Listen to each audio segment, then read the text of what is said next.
Bom dia, gente. Hoje a gente vai dar continuidade à aula, né, às aulas do curso de Imunematologia Avançada, Sistemas de Grupos Sanguíneos, parte 1. Então, hoje a gente vai falar do sistema Lutheran, está seguindo a ordem pelo ISBT. O sistema Lutheran é, como vocês podem reparar pela ordem, a quinta aula, então o quinto sistema. E eu adoro começar... Gente, tem alguém com o microfone ligado. Eu adoro começar nossas aulas com casos clínicos. Maria de Fátima, você está com o microfone ligado. Pronto. Adoro começar nossas aulas com casos clínicos, porque a gente acaba colocando um pouco mais próximo da gente aquele antígeno, aquele anticorpo e o sistema de grupo sanguíneo, consequentemente. Nossa paciente era uma mulher de 42 anos, com quadro de sangramento uterino normal, referia 3 gestações anteriores, e ela, apesar de ter sido uma indicação controversa de transfusão, já que era uma anemia ferropriva, ela foi transfundida 20 dias antes de chegar para a gente no laboratório de imunematologia. E estava sendo solicitado mais um concentrado de hemácias. Ela apresentava uma hemoglobina de 6,2. A agência transfusional já tinha feito os testes básicos. Pela avaliação inicial, ela era do grupo O, positivo, sem nenhuma intercorrência aqui no ABO. Tinha uma pesquisa de anticorpos irregulares positiva na hemácia 1 e na hemácia 2. Toda vez que a PAI é positiva, então nós temos que fazer o painel de identificação de anticorpos. Vou só fazer um parênteses aqui. Apesar de a portaria falar que o painel de identificação de anticorpos é recomendado, isso só existe no Brasil. Então, é obrigatória a realização de painel de anticorpo, de identificação de anticorpo, porque a gente consegue dar mais segurança, a gente consegue dar segurança, nem mais, dar segurança para a transfusão atual e futura. Então, não tem opção de não fazer a identificação do anticorpo para a segurança do paciente. Então, a portaria tem um erro grave, talvez pela dificuldade de alguns serviços de se organizarem para ter uma referência ou ter um painel dentro do serviço, mas nós não podemos aceitar não fazer o painel de identificação de anticorpos na hora que a gente se depara com o caso, com PAI positiva. E aí vocês vão olhar o painelzinho que chegou para a gente quando essa amostra veio aqui para a Emoce. Ela era uma paciente recém-transfundida, lembram que ela tinha uma transfusão há 20 dias, e aí não nos surpreende ela ter um autocontrole positivo. Para quem não lembra, o autocontrole é uma reação que ocorre da hemácia da paciente com seu próprio plasma. E ele pode estar positivo, por exemplo, quando eu tenho um autoanticorpo. Mas no caso dela, que é uma paciente com transfusão recente, a primeira hipótese sempre deve ser a presença de um haloanticorpo ligado à hemácia transfundida. Quer dizer, eu posso estar diante de uma reação transfusional. E o painel dela, na época, era um painel que era positivo em praticamente todas as hemácias, com exceção da hemácia número 3, bem capcioso, porque ela tinha, que era exatamente a hemácia pequeno negativo, mas a gente não confirmou essa reatividade de anti-E pequeno quando fizemos testes complementares. E no painel enzimático, a hemácia número 3, que era negativa, ficou positiva uma cruz. Além do painel de hemácias selecionadas, a gente tem de rotina fazer a haloadsorção, né? Então, eu pego 3 hemácias de doadores com fenótipos distintos e faço com que o plasma da minha paciente se ligue a essas hemácias. E na hora que a gente faz a haloadsorção, a gente trabalha geralmente com 2 coisas. Tanto com soro adsorvido, quer dizer, o que sobrou do soro da minha paciente quando eu liguei esse soro às hemácias dos meus doadores.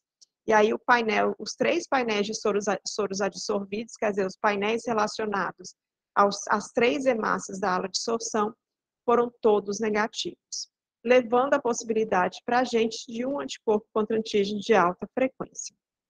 Lembrando também que aqui eu conseguiria excluir o anti-E pequeno, que foi a nossa hipótese inicial, porque uma das hemácias que nós usamos na haloadsorção é uma hemácia R2, que é E pequeno negativo, e que permite que nós tenhamos o anti-E pequeno sobrando no soro adsorvido, e isso não aconteceu. E os painéis dos eluatos, quer dizer, eu peguei aquela hemácia da primeira dissorção que eu fiz, que se ligou aos anticorpos da minha paciente, que eu não sei ainda quais são, e eu faço um desligamento desse anticorpo. Eu quebro a ligação antígeno-anticorpo e estudo o que tem naquele eluato. E todos os eluatos foram positivos para todas as hemácias testadas do painel. Então, mais uma dica para a gente aqui, que eu tinha um anticorpo contra antígeno de alta frequência, que nesse momento eu não tinha muita certeza se era um alto ou um halo anticorpo, mas minha primeira hipótese era um halo anticorpo mesmo, de alta frequência, por causa dessa transfusão recente.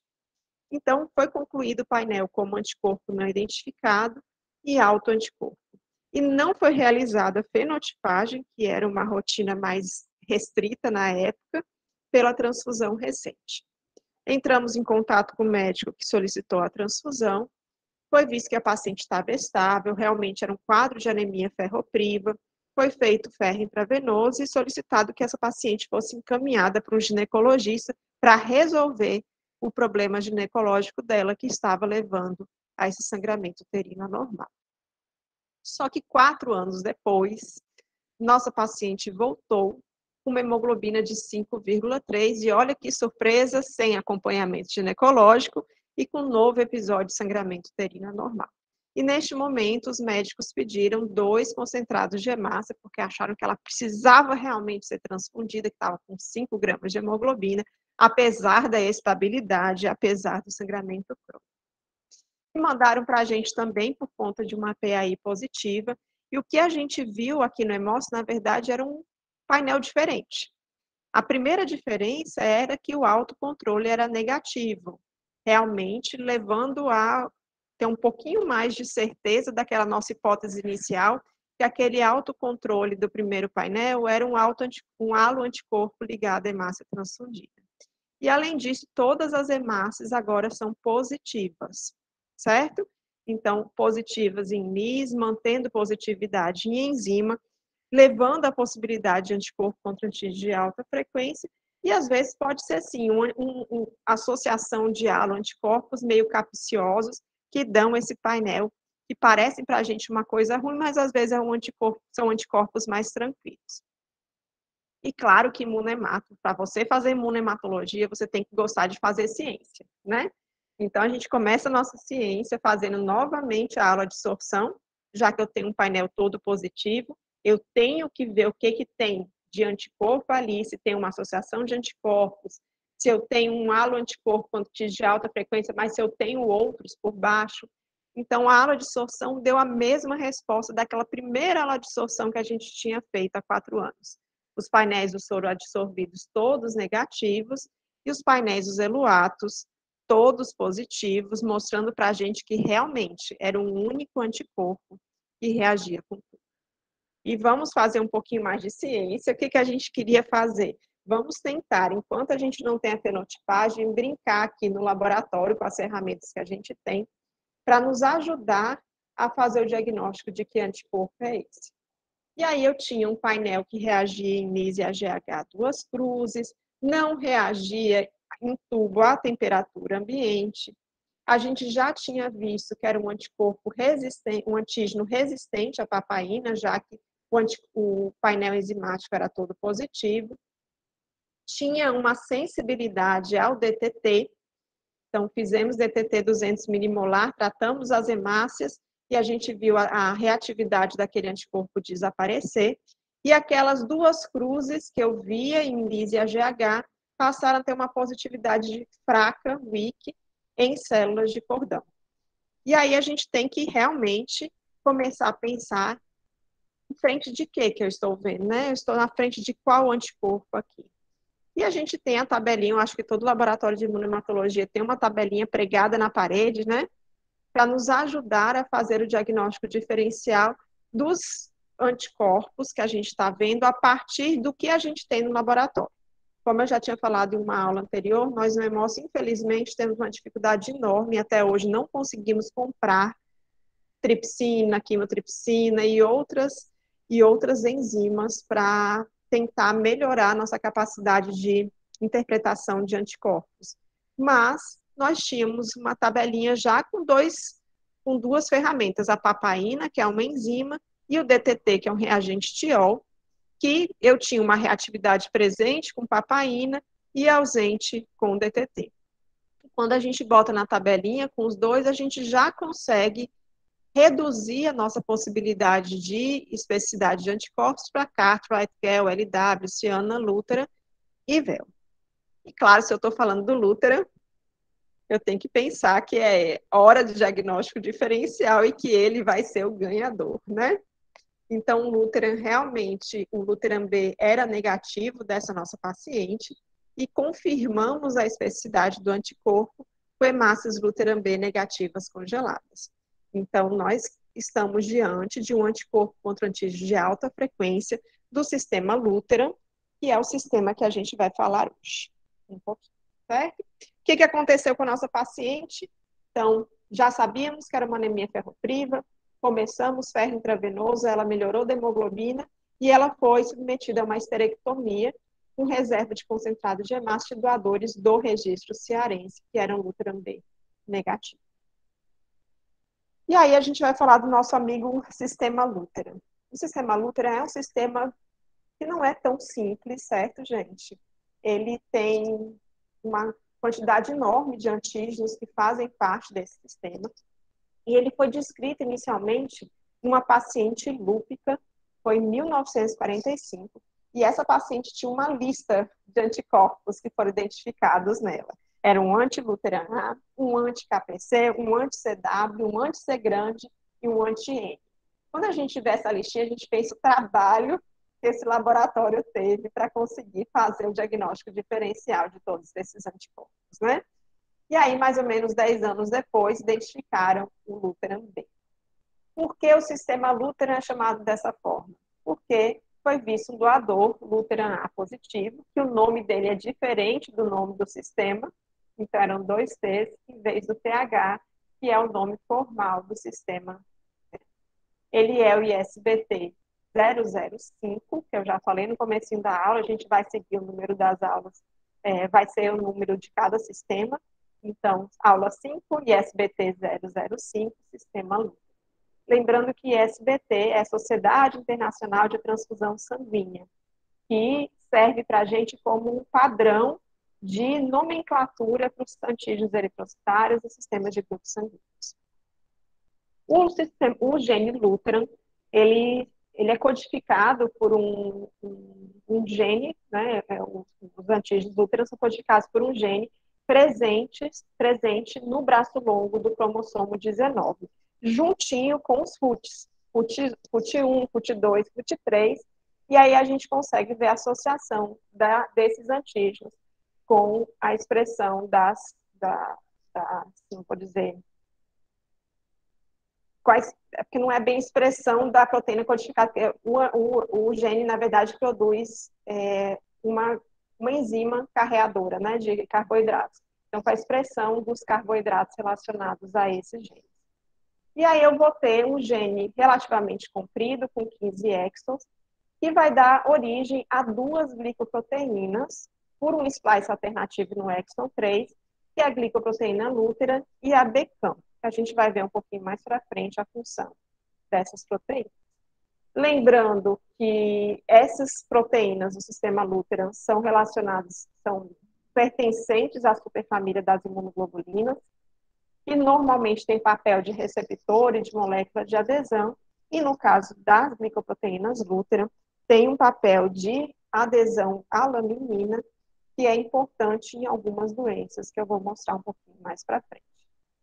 O Lúteran é uma glicoproteína de único passo, com a porção amino terminal na parte externa da membrana, e está lá juntinho, por exemplo, com o MNS, o GERT, o LW, que a gente vai ver em aulas subsequentes. O MNS aqui a gente já viu. O sistema Lúteran tem 27 antígenos, os 2 últimos foram descritos há aproximadamente 3 anos. São antígenos que, além de estarem presentes nas hemácias, eles estão presentes também na camada basal do epitélio, do endotélio vascular, do cérebro, coração, pulmões, fígado. Então, não são proteínas específicas eritrocitárias, assim como outras que a gente já conhece do sistema de grupos sanguíneos. E nós temos antígenos polimórficos, Luteran A, por exemplo, é considerado um antígeno polimórfico, com uma presença em torno de 6 a 9% da população, e os Albergers A e B, que são antígenos também do sistema Luteran. Temos antígenos de baixa frequência, considerados raros, e aqueles de alta frequência, considerados frequentes, entre eles o nosso Luteran B e um anticorpo que é formado no indivíduo que tem uma expressão ausente do Luteran, que é o anti-Luteran 3. Então, esse Luteran 3 é um antígeno de altíssima frequência. Na maioria das populações, eu vou ter em torno ali de 6 a 9%, aqui eu botei a tabelinha de 7,4%, de Luteran A mais B+. O fenótipo mais frequente é o Luteran A menos B+.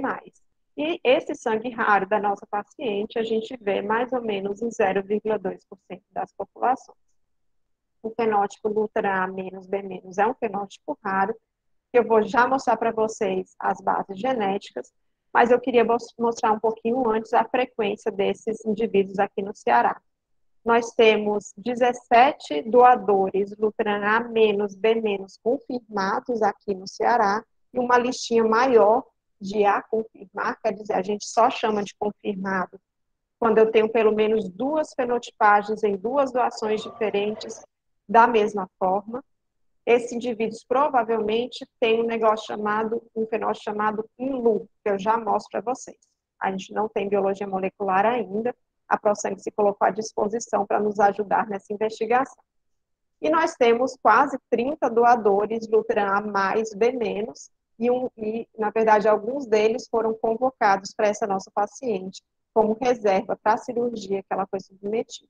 Uma frequência mais ou menos de 0,4 para 1.000 indivíduos testados aqui no Ceará. E eu, infelizmente, não tenho um dado mais recente do Brasil, eu tenho só de 2016, em que eu tinha no registro brasileiro 25 doadores Luteran A menos B menos, e na época não havia registro nessa primeira avaliação de doadores Luteran B negativo. E essas expressões fracas ou ausentes do Luteran podem ocorrer por 3 mecanismos diferentes, certo, gente? O sangue mais raro, não sei se eu digo mais raro, mas o sangue que não tem de jeito nenhum a expressão da proteína Luteran na sua membrana eritrocitária, é um sangue que ele tem uma herança autossômica recessiva, então preciso herdar da minha mãe e do meu pai para eu poder ter essa forma de apresentação, em que eu não tenho nenhuma proteína Luteran expressa na minha membrana eritrocitária e no restante dos meus tecidos. Eles são alelos considerados nulos, que ocorrem tanto por homozigose, quer dizer, eu herdei o mesmo defeito genético da minha mãe e do meu pai, ou por heterozigose composta. Eu herdei um defeito genético que leva à ausência da expressão Luteran da minha mãe e outro defeito genético diferente daquele da minha mãe, que eu herdei do meu pai e eu levei à ausência de expressão, certo? Esse fenótipo, ele, quando encontra uma hemácia que seja Luteran positivo, pode produzir um anticorpo contra antígeno de alta frequência, que eu citei anteriormente, chamado anti-Luteran 3, tá? Tem pouquíssimos indivíduos no mundo que foram descritos com essas mutações. E o fenótipo mais frequentemente descrito no mundo é um fenótipo que a gente chama de INLU, que tem um mecanismo genético totalmente diferente. Primeiro, que ele não é um problema na glicoproteína Luteran. Ele é no gene Luteran. Ele tem um problema num fator de transcrição eritroide, Trupel-like, nesse gene, que é produzido por esse gene, o KLF1, que tem uma herança autossômica dominante e leva à supressão da expressão dos antígenos Luteran. Mas não só dos antígenos Luteran. Então, é importante que a gente tenha isso em mente. Ele, apesar de ser chamado INLU, não é só o Luteran que sofre com as mutações do KLF1. Então, eu vou ter expressões mais fracas do PP1, do I pequeno, do NOX, LW, INS, e aí vem aqui o CD38. Quem lembra o que é o CD38, gente? Quem lembra o que é o anti-CD38 na nossa vida? Então, a imunomatologia precisa saber o que é anti-CD38. Quem pode me dizer? É o Dara.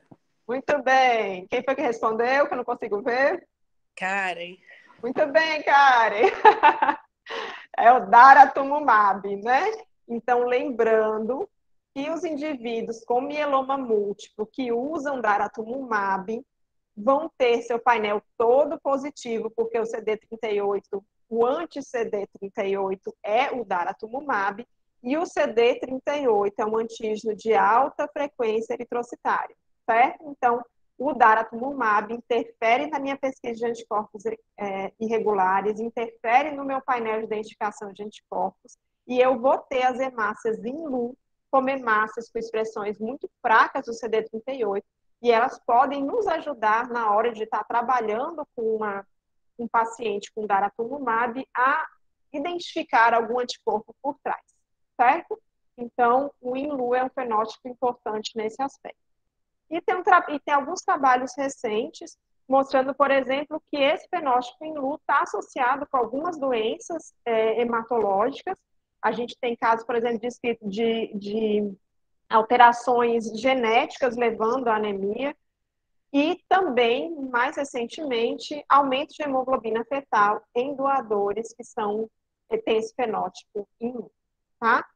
E nós temos um outro mecanismo genético, uma expressão fraca das proteínas Luteran, que é uma mutação que foi descrita apenas numa família da Austrália, em que eu tenho uma herança ligada ao X, quer dizer, aparece praticamente somente em homens, em que ocorre a supressão da expressão das proteínas Luteran na membrana eritrocitária, ok? Então, são esses os três mecanismos, lembrando que o INLU é o mais frequente de todos e que a gente tem que olhar para ele com muito amor, lembrando que ele leva também à expressão reduzida de outros antígenos eritrocitários. E os antígenos Luteran, eles são danadinhos, né? Eles primeiro têm expressões variáveis entre as pessoas, então não é absurdo a gente encontrar um anti-Luteran A reagindo mais forte com uma pessoa e mais fraco com outra, certo? O mesmo fenótipo. Assim como pode acontecer de ter expressões variáveis dos antígenos Luteran entre as hemácias da mesma pessoa. E tem descrição, inclusive, de campo misto, de reações positivas e negativas com uma única hemácia quando a gente testa com anti-Luteran A. Então, essas coisas têm que estar na nossa cabeça para a gente poder entender o que está acontecendo no painel de interpretação, painel de identificação de anticorpos. Ok? Eu brinco que imunohematologia, os anticorpos, e particularmente os antígenos, eles não estão apenas para nos dar emprego, né, na vida, eles têm função, né? A gente já viu, então, que as glicoproteínas têm função de receptor, de adesão, então tem essa função provavelmente também de transdutora de sinal. A glicoproteína Luteran, ela tem uma ligação forte com a laminina, facilitando a ligação célula-célula e célula-matriz, e provavelmente as glicoproteínas Luteran têm um papel na eritropoese. O primeiro papel que se imagina é que, a partir dessa expressão da glicoproteína Luteran, ocorre a migração da hematopoese do fígado fetal para a medula óssea.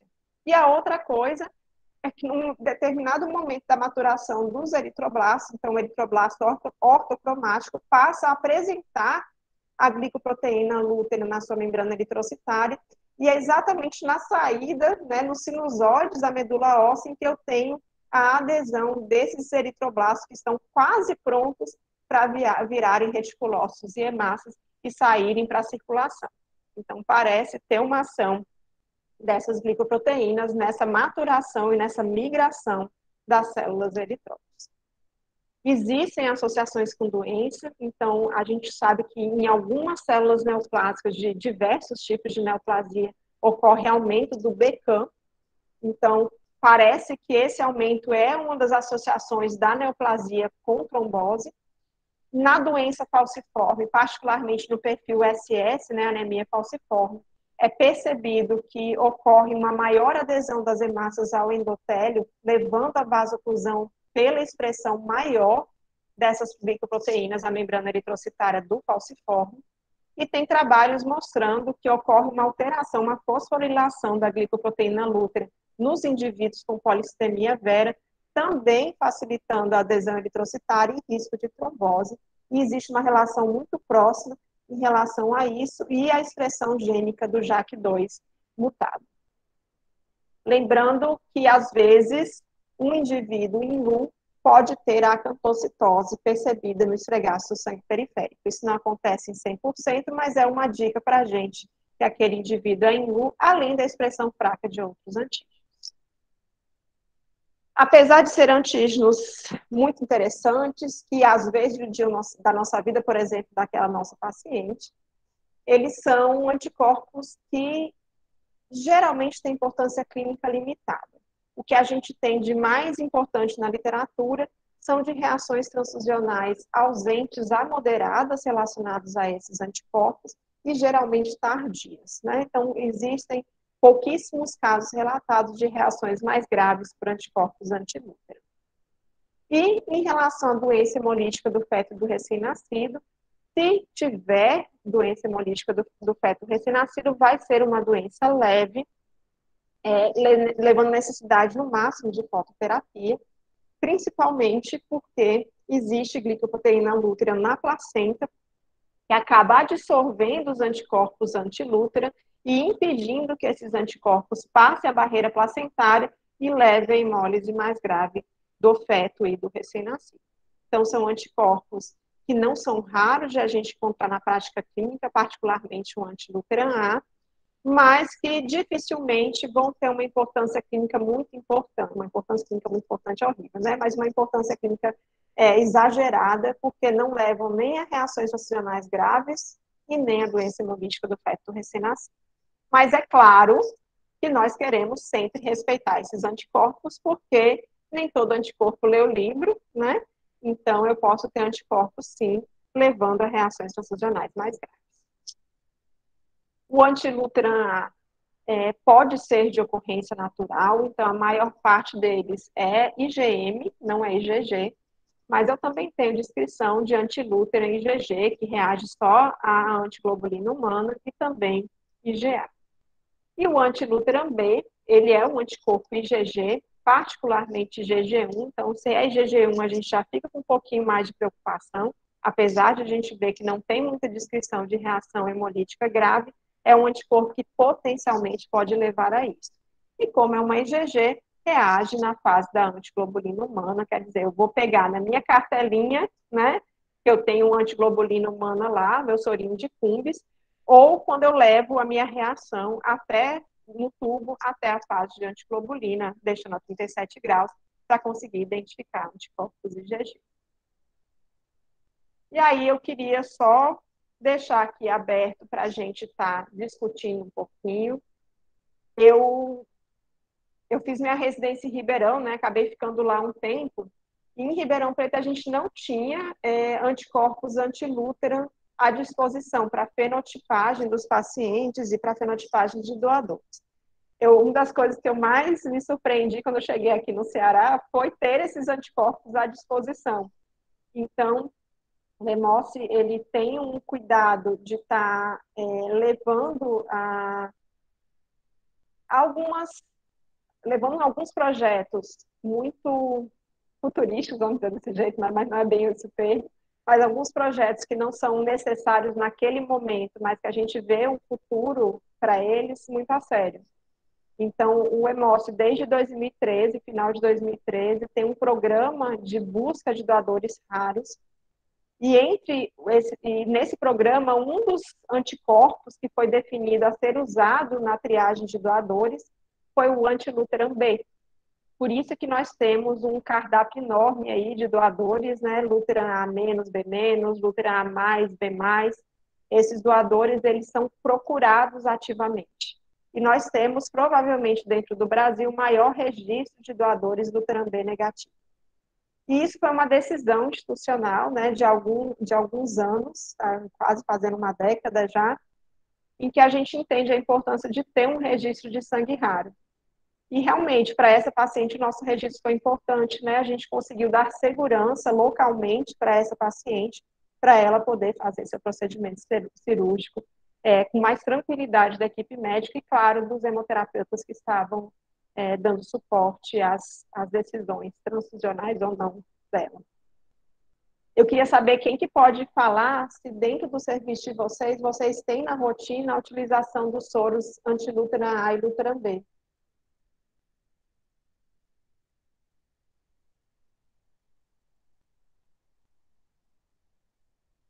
Karen, vocês fenotipam pacientes na agência transfusional? Só RH e Kel, Denise. Só RH e Kel. Já é uma excelente coisa, Karen. O que acontece? A gente tem Nossa, minha câmera tá horrível, né? A gente tem contrato com a Fundação Hemominas, então eles que são o nosso laboratório de referência. Lá a gente tem como fazer só um painel simples, no LISE, na enzima, e fenotipar RH e Kel. E estamos vendo a possibilidade de comprar um kit de fazer Luato agora na próxima licitação. Estamos comprando também alguns outros anticorpos, mas aí eu não sei te falar exatamente quais são. Eu não sei se a Paula está ouvindo a gente e poderia falar, mas para alguma situação mais de emergência. Provavelmente Lútera não entra aí, né? Porque provavelmente vão pegar o Duff, o S, KID, né? Eu acredito que seja isso. Então, tá bom. Tá bom? Aí eu só sugiro para seu laboratório, né, que vocês não vão conseguir ter tudo, mas eu sugiro colocar sangue de cordão, Karen. Ele ajuda a gente a direcionar algumas coisas, né? Então, talvez valha a pena. Tá acrescentando que é uma coisa simples, né? Você tem maternidade também dentro do complexo, não é isso? Tem maternidade no hospital. Pois pronto. E às vezes até a amostra que vem para vocês, para transfusão mesmo, senão a gente rouba do laboratório. Não, quem faz toda a parte dos recém-nascidos é a gente. É bem mais fácil. Oh, coisa boa. Muito bom. Pois vale a pena, viu? E aí pode dar uma dica, né? Célula de cordão vai estar com uma expressão reduzida e aí pode estar guiando alguma coisa na hora da aperreio. Já manda essa informação para Hemominas, que Hemominas agradece. Tá bom, obrigada. Obrigada. Um Davi. Oh. Bom dia, doutora. Bom dia a todos. Uma bela aula. E só por curiosidade, nós temos aqui uma gestante de 20 tínhamos, né? Ela se mudou já da cidade, nós fizemos o pré-natal dela, acompanhamos por aqui. Ela tinha uma PAI positiva, né? Um anticorpo de alta frequência, que se identificou, nós pedimos ajuda na época, a confirmação do LAC, da Biorat. A gente identificou o anti-Lutran B. O paciente era Lutran A negativo, B A positivo e B negativo, fez o anti-Lutran B no seu terceira gestação. A bilirrubina DCRN, que eu estou aqui em frente ao computador aqui, ela chegou a 22. A gente até se assustou na época, a gente não sabia se a gente ia pedir uma ajuda para tentar, mas aí os médicos, ele respondeu muito bem a fototerapia. E depois, acho que, se não me engano, acho que em torno de 3 a 4 dias, já chegou a cair aí para torno de 14. Mas assim, nós nos surpreendemos com essa bilirrubina bem alta desse anti-Lutran B, doutora? Dá medo, né, Davi? Ainda mais com sangue raro, sem o doador para poder fazer essa mini transfusão se precisar, né? Não, sem dúvida. Que a gente estava acostumado, aquilo que a literatura... Desculpa, acostumado não. A gente foi na literatura, é brando, é brando.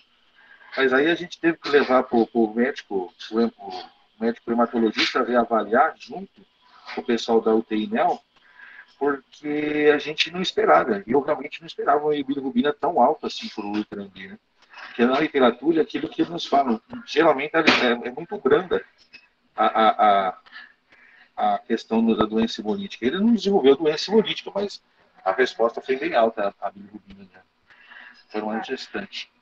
Talvez esses babies, né, Davi, mereçam uma fototerapia muito precoce, né? Uma avaliação cedo e uma fototerapia precoce. O que a literatura coloca é que respondem muito bem à fototerapia, que foi até o caso do seu baby, né? Então, e hoje a gente tem uma fototerapia muito mais intensa e capaz de resolver as icterícias neonatais do que a gente tinha há algumas décadas, né? Então, as fototerapias são muito melhores hoje. E provavelmente a grande maioria vai se resolver, mas eu vou nem mentir, Davi, que eu pedi umas bolsinhas aí para ele, porque tudo a gente fica mais tranquilo quando a gente tem um plano B, né? Sem dúvida. Muito bom. Obrigado. Você tem de rotina Luteran A e Luteran B, Davi, na rotina de pacientes doadores? Doutora, não. Eu estou hoje com a dificuldade muito grande de comprar o soro, Lutran B. Nós estamos desenvolvendo a genotipagem com FLP, de Lutran B aqui. Eu sei que o protocolo, no começo, o Wilson está desenvolvendo e não deu algumas coisas certas. Não sei bem o que. Ele está revendo. E aí eu consegui, parece que a Grifos está entrando com Inex no gel, e Lutran A, Lutran B. Porque a gente só consigo comprar aqui no estado de São Paulo quando tem que ter 3 fornecedores. E eu não tinha 3 fornecedores na época. E era em soro. Aí eu não conseguindo comprar o soro, na verdade, eu tenho soro dessa gestante, né? E tenho um pouquinho de Lutran A apenas. Agora que eu estou tentando rever um processo de compras por cartão através da Grifos, por flexibilidade. Estou esperando chegar esse documento, que a firma falou que está trazendo, para mim poder fazer compras. Mas assim, seria para pacientes, não seria para doador, não, porque pelo valor que eu vi, está bem caro. Quanto é que fica o teste, Davi, com uma pergunta? Doutora, assim, a vendedora me falou que por baixo ele estaria em torno de saindo de R$ 30. Ah, Maria. Tá, não, a gente está com problema também, porque a gente sempre teve os reagentes da Biorad, né? E a Biorad está com problema de produção. O antiluteran A, particularmente, é um soro policlonal. Eu, sinceramente, não sei dizer do Luteran B, mas o antiluteran A é um soro policlonal humano, em que não tem mais doadores para produzirem. Então, já faz um tempo que eles estão com dificuldade de mandar reagentes. A gente não conseguiu mais colocar no nosso processo o antiluteran A. A gente mantém um antiluteran B da Biorad, excelente, gel, mas o antiluteran A gente está tendo que criar um plano B, que a Claudinha está tentando resolver com a almoxarifada aqui do Hemócio, porque nós vamos ficar desabastecidos daqui a 3 meses. E eu fiquei assustada com o preço, né? R$ 30 o teste, a gente paga bem menos pelo teste da Biorad. Bem menos. Sim, mas se não me engano, esse preço era complementar, Lutran A e B, que a gente faz parzinho, sabe? Faz o parzinho. Sim, o par, né? Pronto. Se for isolado, seria 15, mais ou menos. Mas e essa conversa que nós tivemos com a firma já faz uns 2 anos. Não sei se aumentou com a pandemia ou diminuiu. Estou vendo isso aí no ponto, esperando eles. Eu preciso de uma carta de Inex. A gente está esperando chegar a carta para fazer as cotações. Davi, eu não sei se a resposta de vocês vai ser diferente, mas para mim disseram que não tinha, não. Viu? E essa conversa foi recente, deve ter uns 2 meses só. Para antiluteran A, que a gente foi atrás. Antiluteran B, eu sei que vocês não conseguiriam por inexigência, porque a Biorad tem. Entendi. Viu? Talvez seja por isso que essa carta nunca chegou até o momento. Talvez. Mas vejam da Biorad, pelo menos Luteran B, né? Que eu acho que está melhor o valor. Entendi. Beleza. Carol, conte aí. Bom dia a todos. Bom dia. A gente está com a mesma dificuldade de compra, né? Na verdade, a gente tem a licitação que inclui o cartão do perfil 1, que tem o P1, Lewis e Luteran. Então, a gente conseguiu um pouco nessa licitação atual, mas a Biorad já há alguns meses não consegue nos fornecer. Mas nós sempre fenotipamos o perfil completo, né? Todos os cartões da Biorad. Então, a gente fenotipa desde 1996, então a gente tem um histórico aí de doadores que tem esse perfil fenotipado. Mas no momento a gente está sem alternativa. Como a gente é muito amarrado também, essa questão de licitação, nem ocorreu assim de comprar em separado de outro fornecedor. Vou ver isso com a minha chefe se a gente consegue. Mas a gente está sem alternativa. A gente tem um resquício lá, pouquíssimos cartões, só para resolução de alguma dificuldade transfusional, assim, mas infelizmente no momento a gente está sem alternativa. Eu estou bastante preocupada, particularmente com esses antiluteranos que de vez em quando a gente encontra de paciente. A gente já começou a congelar uns sorinhos, porque daqui a pouco vai ser com sorinho de paciente que eu vou ter que refenotipar a bolsa, né? Para pacientes que já têm um anticorpo previamente. Então, é uma coisa meio complexa. Não estou muito afim, mas daqui a pouco essa realidade vai chegar. provavelmente final de julho. Alguém mais que quer complementar, quer dar alguma... eu não mostrei para vocês, é porque eu fui ajeitar a aula e não coloquei. Aquele primeiro painel era de um anti-Lutheran B também. Eu vou só mostrar para vocês, gente, só para a gente aprender com ele. Só um segundinho.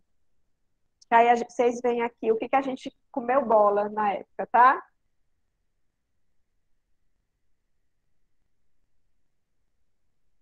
Estão vendo meu painel aqui?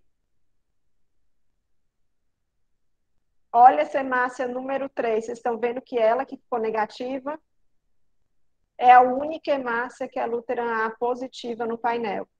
Gente, então lembrar dos anticorpos com efeito de dose, lembrar desses antígenos que têm a presença, né, o antígeno de baixa frequência, enfraquecendo a reação do anticorpo. Então, provavelmente, se a gente tivesse olhado com cuidado esse painel, a gente já teria a pista que era um anti-Lutheran B. E hoje a gente não espera mais também para fenotipar esses casos complexos, esperar os 3 meses sem transfusão. Então, a gente fenotipa já de cara, sabendo que a gente usa tecnologia em gel, que eu consigo ver a dupla população, que eu tenho que interpretar o que eu estou vendo com muito cuidado, mas a gente, nesses casos complexos, a gente fenotipa para ver se a gente tem alguma pista sorológica do que está acontecendo a partir do encontro de dupla população. Então, só queria mostrar para vocês, eu acabei passando sem repetir o painel já falava, eu sou um anti-Lutheran B, olhe para mim, e a gente não viu, né? Tá bom? Eu acho que tem mais alguém que quer fazer algum comentário? Não? Gente, obrigada. Semana que vem a gente volta com o Sistema QEL e eu espero que vocês estejam gostando da aula. Eu sei que aqui a gente tem vários níveis, né, assistindo a aula, gente que conhece pouco ainda de imunemato, sabe, de testes básicos, para a gente com um conhecimento bem mais aprofundado. Eu espero que a aula esteja sendo útil para todos. E a intenção é, quanto mais a gente conhece, quanto mais a gente discute, melhor o atendimento dos nossos pacientes. Por favor, assine a lista de frequência que está no chat, para vocês poderem receber a presença, tá bom? Tchau, tchau, gente, tudo de bom. Se cuida.